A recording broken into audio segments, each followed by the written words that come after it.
सोनामुखी, हरड़, मुलेठी जैसी अनेक जड़ी बूटियां और हजारों वर्षों का प्राचीन आयुर्वेदिक ज्ञान इस एक बोतल में समाया हुआ है। कायम टैबलेट, आपकी खुशियों का साथी। जहां एक तरफ ट्रम्प टैरिफ पर फैसला आने वाला है, वहीं उसी बीच ट्रम्प लगातार कई ऐसे फैसले ले रहे हैं जिसका सीधे भारत पर असर पड़ सकता है।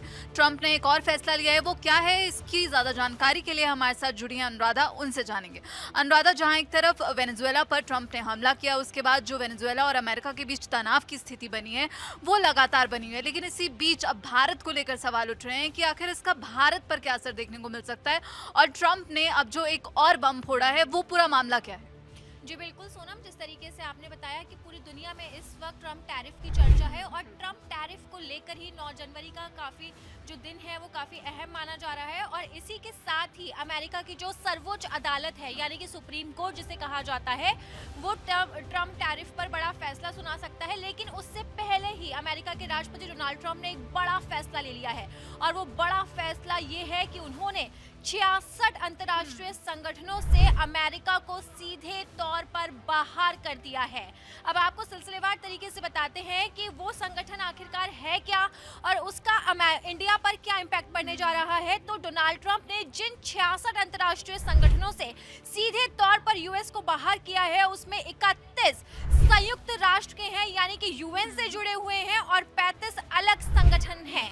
अमेरिका ने अपने इस फैसले को यूएस फर्स्ट पॉलिसी करार दिया है। यहाँ पर आपको ये बता दें कि जब डोनाल्ड ट्रंप ने अमेरिका की सत्ता संभाली थी, यानी कि 1 साल पहले जब वो अमेरिका के राष्ट्रपति बने थे, तो उन्होंने अपने सबसे पहले बयान में ये नारा दिया था कि हमारी सरकार की जो पॉलिसी है वो है यूएस फर्स्ट, यानी कि हमारे लिए दूसरे देश बाद में आते हैं और सबसे पहले अमेरिका आता है। और एक बार फिर उन्होंने ये जो फैसला लिया है 66 अंतर्राष्ट्रीय संगठनों से बाहर निकलने का, उसके पीछे भी उन्होंने यही कारण बताया है कि हमने यूएस को सिर्फ और सिर्फ अमेरिका फर्स्ट पॉलिसी की वजह से ही बाहर निकाला है, क्योंकि इन संगठनों के साथ अमेरिका को नुकसान हो रहा था और हमारे देश को फायदा पहुंचाने के लिए हमने ये बड़ा फैसला लिया है। अब अमेरिका के इस फैसले का सीधे तौर पर कई देशों पर असर होने वाला है। मेरा सवाल भी यही था अनुराधा कि दरअसल इन 66 संगठनों में कहा जा रहा है कि जो इंटरनेशनल सोलर अलायंस है, आईएसए है, वो भी शामिल है। तो आखिर ये क्या है भारत का आईएसए, और इससे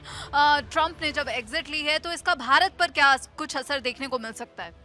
जी बिल्कुल सोनम, जिस तरीके से डोनाल्ड ट्रंप ने ये अचानक से फैसला लिया है कि 66 अंतर्राष्ट्रीय संगठनों से उन्होंने यूएस को बाहर कर दिया है, तो इन 66 संगठनों में सबसे ज्यादा जो अहम है, जिस पर पूरी दुनिया की निगाहें टिकी है, वो है आईएसए। आईएसए का मतलब होता है इंटरनेशनल सोलर अलायंस, और ये भारत के लिए काफी ज्यादा मायने हैं। अब आपको सिलसिलेवार तरीके से बताते हैं कि आखिरकार भारत का ये आईएसए क्या है, ये किस तरीके से काम करता है, और इसके जो अध्यक्ष है, डायरेक्टर है, वो कौन है, और इसके अंदर कितने देश शामिल हैं। तो दरअसल इंटरनेशनल सोलर अलायंस का नेतृत्व सीधे तौर पर भारत कर रहा है, और इसका जो हेडक्वार्टर है इस अलायंस का, वो नई दिल्ली के अंदर स्थित है, और इस अलायंस के साथ 120 देश जुड़े हुए हैं। आप ये इन देशों की संख्या से अपने आप में समझ सकते हैं कि अलायंस पूरी दुनिया में कितना मायने रखता है, और एक झटके के अंदर डोनाल्ड ट्रंप ने इस अलायंस से अपने कदम पीछे खींच लिए हैं, जिसका सीधे तौर पर भारत पर असर पड़ रहा है। और अब आपको बताते हैं कि इस अलायंस को कौन संभाल रहा है। तो यहाँ पर अंतर्राष्ट्रीय संगठन के जो डायरेक्टर जनरल है वो आशीष खन्ना है, और वही इस संगठन का नेतृत्व कर रहे हैं, और भारत इसके अंदर मजबूती के साथ अपना पक्ष रखता है, और इसके साथ ही 120 देश जुड़े हुए हैं। लेकिन अब डोनाल्ड ट्रंप ने ये फैसला लिया कि वो इस संगठन से वापस। सवाल वही है अनुराधा कि डोनाल्ड ट्रंप ने आखिर ये फैसला क्यों लिया, क्योंकि डोनाल्ड ट्रंप दरअसल ये बयान भी दे चुके हैं कि हमने भारत को जो है रूस और चीन के पाले में खो दिया। भारत और रूस की जो चीन की नज़दीकियां हैं वो लगातार बढ़ रही हैं, इससे भी कहीं ना कहीं डोनाल्ड ट्रंप चिढ़े हुए हैं और लगातार ऐसे फैसले ले रहे हैं, लगातार भारत को लेकर कई दावे कर रहे हैं। तो यहाँ पर अब जो 66 संगठनों से उन्होंने एग्जिट ली है, उसके पीछे आखिर ये उन्होंने फैसला क्यों लिया, क्या कुछ कारण और इसके क्या कुछ मायने निकल कर सामने आ रहे हैं? जी बिल्कुल सोनम, जिस तरीके से आपने बताया कि डोनाल्ड ट्रंप लगातार ऐसे फैसले लेते हैं जो दुनिया को चौंका जाते हैं। जिस तरीके से उन्होंने भारत पर टैरिफ लगाया, उसने भी पूरी दुनिया को चौंकाया, और इसी के साथ ही भारत भी अपने स्थान पर खड़ा रहा। और अब उन्होंने एक बार फिर से संगठन से अलग होने का जो फैसला किया है, वो कहीं ना कहीं भारत पर असर डालता है। अब इसकी वजह को जान लेते हैं कि आखिरकार भारत के जिस संगठन का नेतृत्व भारत कर रहा था यानी कि आईएसए से डोनाल्ड ट्रंप ने खुद को अलग क्यों कर लिया, तो इसका सीधा कनेक्शन निकलता है तेल से। ये वही तेल है जिस पर डोनाल्ड ट्रंप लगातार अपना कब्जा जमाना चाहते हैं और इसीलिए वो लगातार रूस पर भी दबाव बना रहे हैं।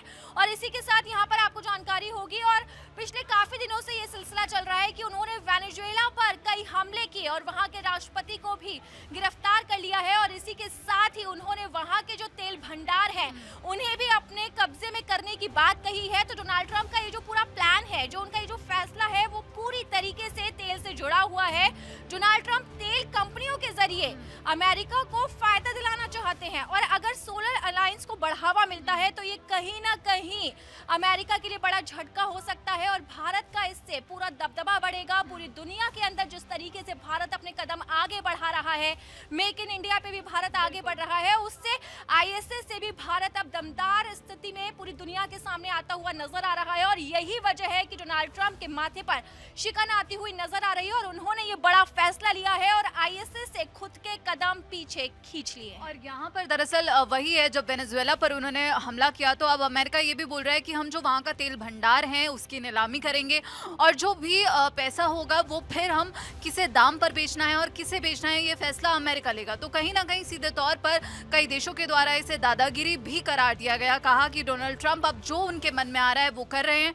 लेकिन इसी बीच सवाल यही है कि अमेरिका और चीन जो आमने सामने आते हुए दिख रहे हैं, जिनके बीच में रेयर अर्थ मिनरल को लेकर तनाव पहले ही बना हुआ है और जिनपिंग जो है मूड में नहीं है कि वो झुक जाएं अमेरिका के दबाव के आगे, तो अब चीन क्या करने वाला है? क्या चीन इस ग्रुप में एंट्री लेगा?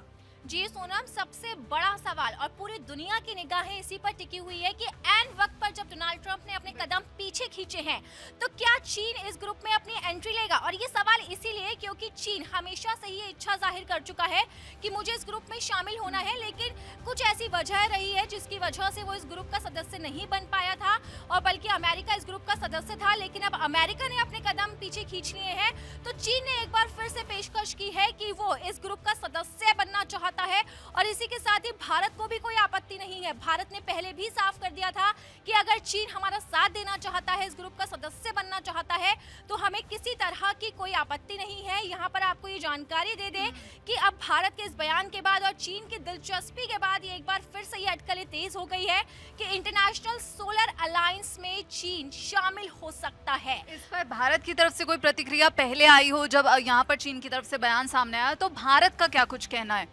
जी बिल्कुल सोनम, भारत की तरफ से भी प्रतिक्रिया सामने आई है, लेकिन उससे पहले हम आपको ये जानकारी देना चाहते हैं कि चीन ने किस तरीके से इस ग्रुप के अंदर अपनी दिलचस्पी दिखाई है और वो पहले भी इस ग्रुप में सहयोग कर चुका है। यहाँ पर एक दिलचस्प आंकड़े भी सामने आए थे, तो साल 2022 से लेकर साल 2025 तक अमेरिका ने आईएसए के डेवलपमेंट के लिए $2.1 मिलियन, यानी कि अगर हम भारतीय मुद्रा की अगर बात करें तो 18 करोड़ 87 लाख रुपए का योगदान दिया है।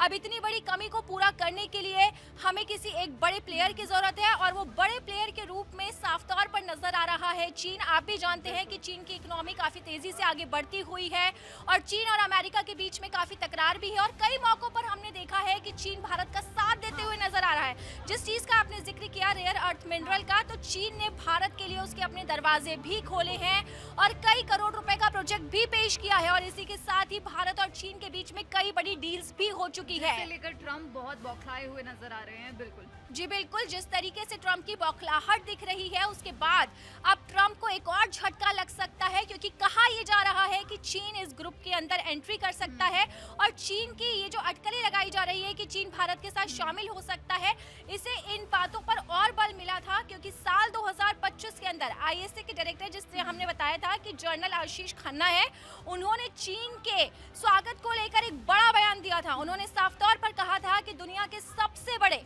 रिन्यूएबल एनर्जी एक्सपोर्टर चीन ने इंटरनेशनल सोलर अलायंस की प्राथमिकताओं को समझने में गहरी दिलचस्पी दिखाई है। यानी कि आशीष खन्ना की तरफ से सीधे तौर पर ये संकेत दिए गए थे कि चीन इस ग्रुप में शामिल होना चाहता है। उनकी चीनी दूतावास से इस सिलसिले को लेकर मुलाकात भी हुई थी और चीन सोलर एनर्जी में दुनिया के सबसे सबसे बड़े प्लेयर्स में से एक माना भी जाता है और भारत की प्राथमिकताओं को समझने में वो लगातार दिलचस्पी भी रखता रहा है। और इसीलिए कहा जा रहा है कि चीन अगर भारत के साथ मिलता है तो कहीं ना कहीं ये भारत के लिए फायदा ही होगा, इससे भारत को कोई नुकसान नहीं है। लेकिन वहीं दूसरी तरफ भारत और चीन का साथ आना कहीं ना कहीं अमेरिका के लिए जोरदार झटका हो सकता है। तो यहाँ पर एक बार फिर से अमेरिकी राष्ट्रपति डोनाल्ड ट्रंप को एक और बड़ा झटका लगता हुआ नजर आ रहा है।